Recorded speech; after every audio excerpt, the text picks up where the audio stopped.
بسم اللہ الرحمن الرحیم۔ السلام علیکم۔ میرا نام رابعہ ہے۔ میری عمر 20 سال ہے۔ میں ایک بہن تھی اور میرا ایک ہی بھائی تھا۔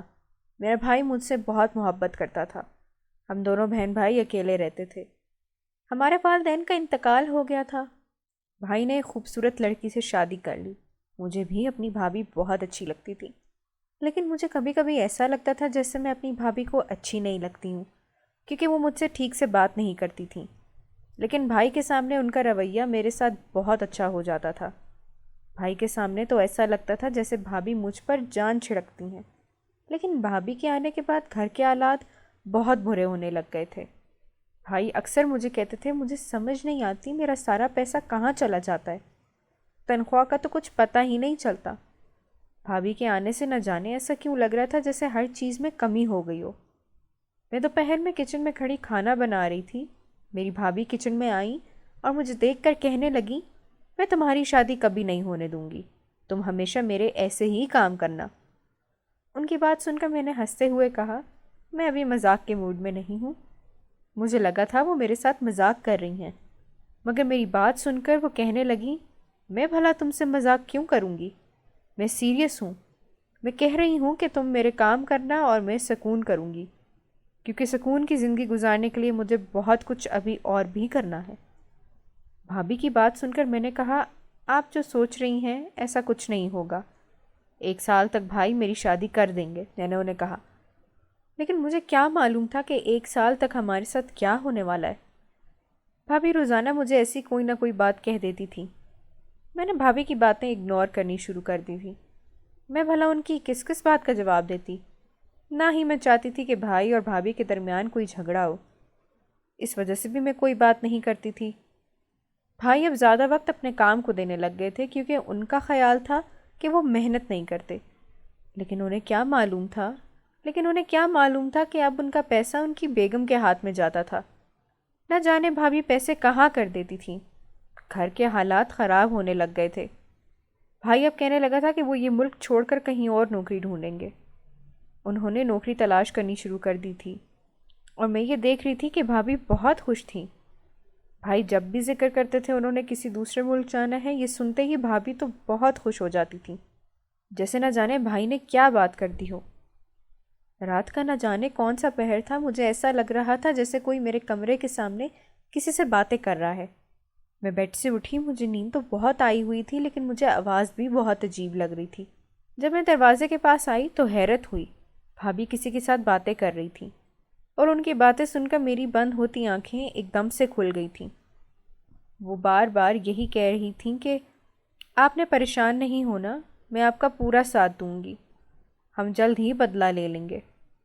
مجھے تو نہیں معلوم تھا اس نے کس سے بدلہ لینا ہے اور کس چیز کا لینا تھا، جس کی وجہ سے وہ اتنے غصے میں کہہ رہی تھیں۔ میں واپس بیڈ پر آ کر لیٹ گئی، لیکن مجھے نیند نہیں آ رہی تھی۔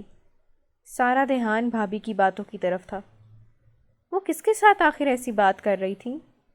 اتنا تو مجھے بھی معلوم تھا کہ بھائی نے بھابھی کے ساتھ اس وجہ سے شادی کی تھی کہ ان کا کوئی خاص اس دنیا میں نہیں تھا، لیکن اگر ان کا کوئی نہیں تھا تو پھر وہ کس سے بدلہ لینے کی بات کر رہی تھی؟ یہی سوچتے سوچتے میں سو گئی۔ صبح جب میری آنکھ کھلی تو میری بھابھی کمرے میں کھڑی ہوئی تھی۔ انہیں دیکھ کر میں ایک دم سے اٹھ کر بیٹھ گئی۔ وہ مجھے کہنے لگی، کیا ہوا ہے، پریشان لگ رہی ہو؟ ان کی بات سن کر میں نے نفی میں سر ہلا دیا اور پوچھا، آپ صبح صبح میرے کمرے میں کیا کر رہی ہیں؟ میری بات سن کر مسکرائیں اور کہنے لگی کہ تمہارے لیے ایک اچھی خبر ہے، ایک بری ہے، اب تم ہی بتاؤ مجھے کہ پہلے میں کون سی بتاؤں۔ ان کی اس وقت مجھے شکل ہی زہر لگ رہی تھی، میں انہیں کیا بتاتی؟ میں نے انہیں بس کہا، مجھے بتائیں بات کیا ہے۔ وہ مجھے کہنے لگیں، میرا شوہر 5 سال کے لیے دبئی جا رہا ہے، اور مجھے نہیں لگتا کہ ان 5 سالوں میں تمہاری شادی ہو۔ مجھے حیرت ہوئی تھی، ایک تو ان کا شوہر ان سے دور جا رہا تھا اور وہ خوش ہو رہی تھی، مجھے تو بہت عجیب لگ رہی تھی۔ بھلا ایسے کون خوش ہوتا ہے؟ انہیں ان کے جانے کا دکھ کم اور میری شادی نہ ہونے کی خوشی زیادہ ہو رہی تھی۔ شاید اس وجہ سے میں نے انہیں کچھ نہیں کہا اور خاموش ہو گئی تھی۔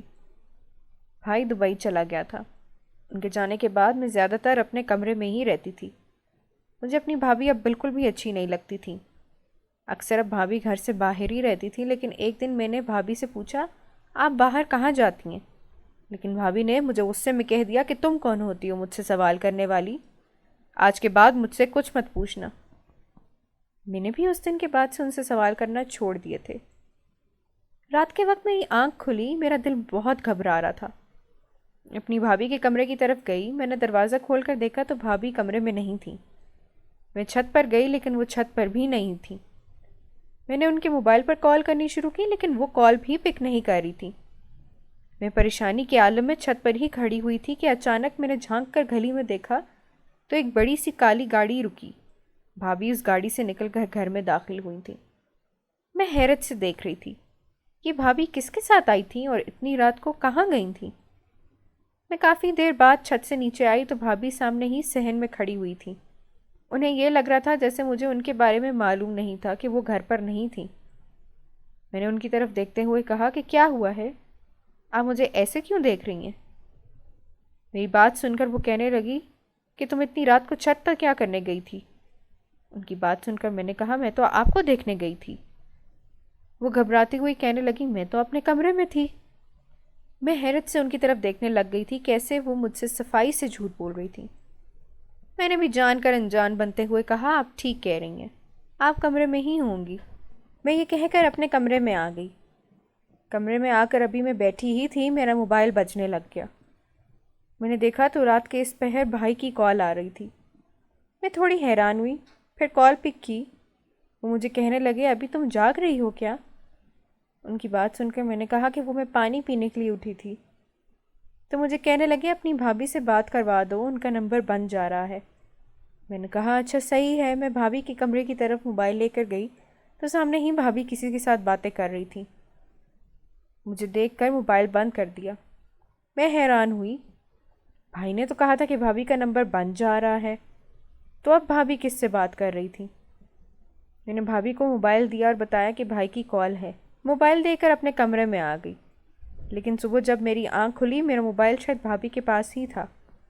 میں بھابھی کے کمرے کی طرف گئی، وہ ابھی تک سو رہی تھی۔ میں نے موبائل اٹھایا اپنا، لیکن اچانک ہی میری نظر بھابھی کے موبائل پر گئی جو بج رہا تھا۔ کوئی نمبر سامنے تھا، اچانک سے میسج آنے لگ گئے۔ میں نے ان کا موبائل اٹھایا اور میسج دیکھنے لگ گئی۔ میسج دیکھتے ہوئے مجھے حیرت ہوئی تھی، دوسری طرف سے تصاویر آ رہی تھیں۔ وہ دیکھ کر میں نے اپنے منہ پر ہاتھ رکھ لیا اور موبائل واپس وہیں پر رکھ کر اپنے کمرے میں آ گئی۔ مجھے بہت پریشانی بن گئی تھی بھابھی کی۔ میرا دل کر رہا تھا میں بھائی کو بتا دوں کال کر کے بھابھی کے بارے میں، لیکن ایسے تو میری وجہ سے ان کا گھر بھی خراب ہو سکتا تھا، یا پھر اگر بھائی نے میری بات پر یقین نہ کیا تو کتنا برا ہوگا۔ میں یہی سوچ سوچ کر پریشان ہو رہی تھی۔ اب مجھے کیا کرنا چاہیے تھا کچھ سمجھ نہیں آ رہی تھی۔ بھائی کو گئے ہوئے کافی مہینے ہو گئے تھے۔ ایک دن میں نے کال کر کے بھائی سے پوچھا بھائی آپ کو گئے ہوئے اتنے مہینے ہو گئے ہیں، آپ پیسے کیوں نہیں بھیجتے؟ میری بات سن کر بھائی حیرت سے کہنے لگا کیا مطلب؟ ہر مہینے تو اتنے پیسے بھیجتا ہوں اور کیا بھیجوں؟ ان کی بات سن کر مجھے حیرت ہوئی تھی، بھابھی نے آج تک مجھے تو 1 روپیہ بھی نہیں دیا تھا۔ میں نے بھائی کو تو کہہ دیا تھا نہیں، ویسے ہی پوچھ رہی تھی بھابھی کو ہی بھیجتے ہیں، مجھے تو نہیں بھیجتے۔ بھائی نے سنجیدگی سے کہہ دیا کہ اپنی بھابھی سے لے لیا کرو۔ بھائی کا رویہ مجھے بہت عجیب لگا تھا۔ انہوں نے مجھ سے پہلے کی طرح پیار سے بات بھی نہیں کی تھی۔ مجھے ایسا لگ رہا تھا جیسے انہیں مجھ پر کسی بات پر غصہ آیا ہو، لیکن میں اگر پوچھ بھی لیتی کہ مجھ پر غصہ کیوں آیا ہے تو انہوں نے مجھے کون سا بتانا تھا۔ وقت گزرنے لگا تھا، بھائی جو بھی پیسے بھیجتا بھابھی اپنے پاس ہی رکھ لیتی تھیں، مجھے تو اس بارے میں بتاتی بھی نہیں تھیں۔ آج جب بھائی نے جیسے ہی پیسے بھیجے تو بھابھی گھر لے کر آئی تھیں۔ میں آنکھیں پھاڑے وہ پیسے دیکھ رہی تھی کہ اتنے سارے پیسے بھیجے تھے۔ میں نے بھابھی سے پوچھا کہ بھائی اتنے پیسے بھیجتے ہیں، مجھے کیوں نہیں دیتی آپ؟ بھابھی مجھے غصے میں کہنے لگی کہ تمہاری شادی کے لیے ہی جوڑ رہے ہیں، میں سارے بینک میں رکھاتی ہوں۔ بھابھی یہ کہہ کر پیسے لے کر چلی گئیں۔ سارے پیسے تو بھابھی بینک میں رکھ دیتی تھیں، گھر کے لیے کچھ بھی نہیں بچا کے رکھتی تھیں۔ میں نے حیرت سے سوچا کہ بھابھی اگر بینک میں پیسے رکھ رہی ہیں جب سے بھائی وہاں پر گیا ہے تو اب تک تو بھابھی کے پاس بہت سارے پیسے اکٹھے ہو گئے ہوں گے۔ میں یہی سوچ رہی تھی، اتنے میں میرا موبائل بجنے لگا۔ یہ کوئی رانگ نمبر تھا۔ میں نے کال کٹ کر دی، پھر سے کال آنے لگ گئی۔ میں نے کال پک کی تو دوسری طرف سے کوئی لڑکی بول رہی تھی۔ وہ غصے میں مجھے کہنے لگی کہ بہت مشکل سے نمبر ملا ہے تمہارا۔ میں نے بس اتنا کہنا ہے تمہیں کہ اپنی بھابھی کو سنبھال کر رکھو۔ میں نے حیرت سے پوچھا کہ کیا ہوا ہے؟ وہ غصے میں کہنے لگی کہ اپنی بھابھی سے ہی پوچھو، مجھے پہلے ہی اتنا غصہ آیا ہوا ہے۔ میں حیران ہوئی تھی، اب بھلا میں کیا پوچھتی؟ پہلے ہی میں کچھ پوچھ لیتی تو وہ غصہ کر جاتی تھیں۔ رات کو میں نے بھابھی سے پوچھا، بھابھی آج کل آپ کہاں مصروف ہوتی ہیں؟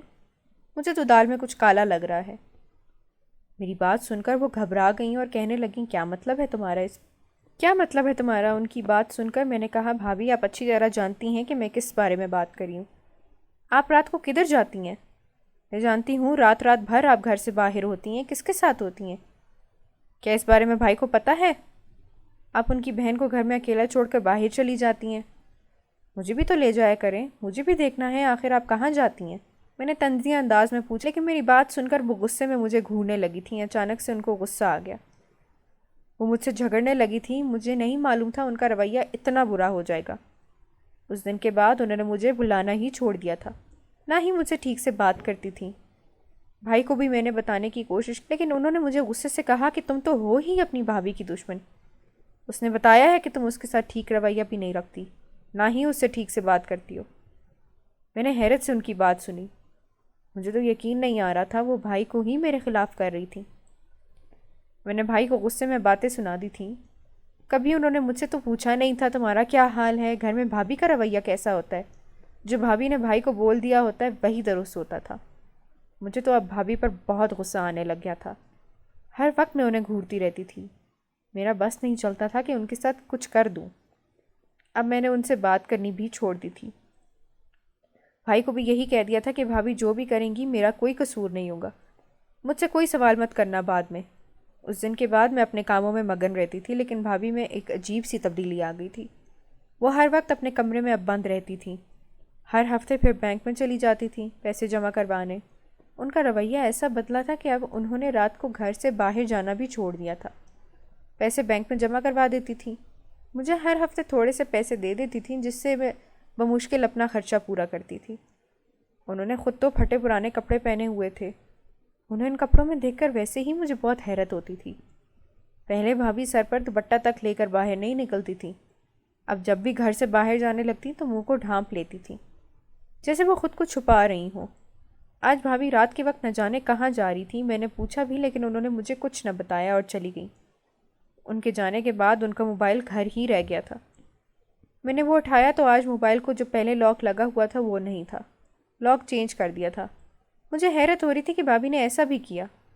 اب موبائل میں نے چھپا کر رکھ لیا تھا، جو انہوں نے صرف میری وجہ سے لاک بدل دیا تھا۔ میں ابھی موبائل رکھنے ہی لگی تھی کہ اچانک سے اس موبائل پر کال آنے لگی۔